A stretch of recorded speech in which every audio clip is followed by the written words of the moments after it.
आप सभी को नमस्कार।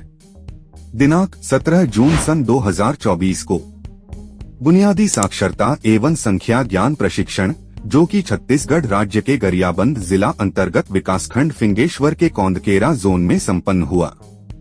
हमारे विकासखंड स्रोत समन्वयक सुभाष शर्मा जी का विशेष सहयोग और साथ ही साथ सभी मास्टर ट्रेनर और संकुल समन्वयकों का विशेष योगदान से इस 4 दिवसीय प्रशिक्षण का सफलतापूर्वक आयोजन किया गया, जिसमें लगभग 70 शिक्षक व शिक्षिकाओं ने प्रशिक्षण लिए।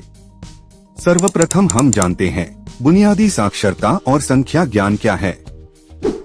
राष्ट्रीय मूलभूत साक्षरता और संख्या ज्ञान मिशन का उद्देश्य वर्ष 2026 से 27 तक प्राथमिक कक्षाओं में सार्वभौमिक मूलभूत साक्षरता और संख्या ज्ञान प्राप्त करना है और यह सुनिश्चित करना है कि सभी बच्चे ग्रेड 3 तक पढ़ने, लिखने और संख्या ज्ञान में ग्रेड स्तर की योग्यता प्राप्त करें।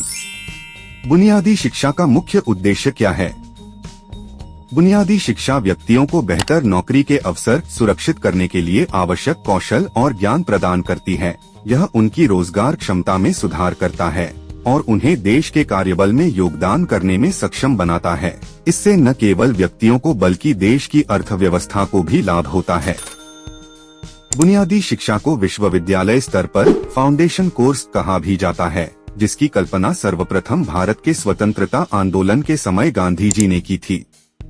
बुनियादी शिक्षा के मुख्य उद्देश्य है: पहला, मातृभाषा में हो पाठशाला में अध्यापन। दूसरा, बच्चों का किया जाएगा समग्र विकास। तीसरा, मुस्कान पुस्तकालय का निरंतर प्रयोग। चौथा, बच्चों का स्तर अनुरूप शिक्षण। और पांचवा, बच्चों को पढ़ने, लिखने, समझने के साथ साथ गणित की गणना का दक्षता हासिल कराना। सूचकांक में 41 संकेतकों वाले 5 स्तंभ शामिल हैं। ये 5 स्तंभ हैं: पहला, शैक्षिक अवसंरचना। दूसरा, शिक्षा तक पहुंच। तीसरा, बुनियादी स्वास्थ्य। चौथा, शिक्षा के परिणाम। और पांचवा, शासन। इस मिशन के अंतर्गत सरकार का लक्ष्य है कि 2026 से 27 तक प्रत्येक बच्चे को तीसरी कक्षा तक दक्षता हासिल कराना। निश्चित रूप से प्रशिक्षण का अर्थ सिखाना ही है, क्योंकि मनुष्य जन्म से लेकर मृत्यु तक सीखता ही रहता है।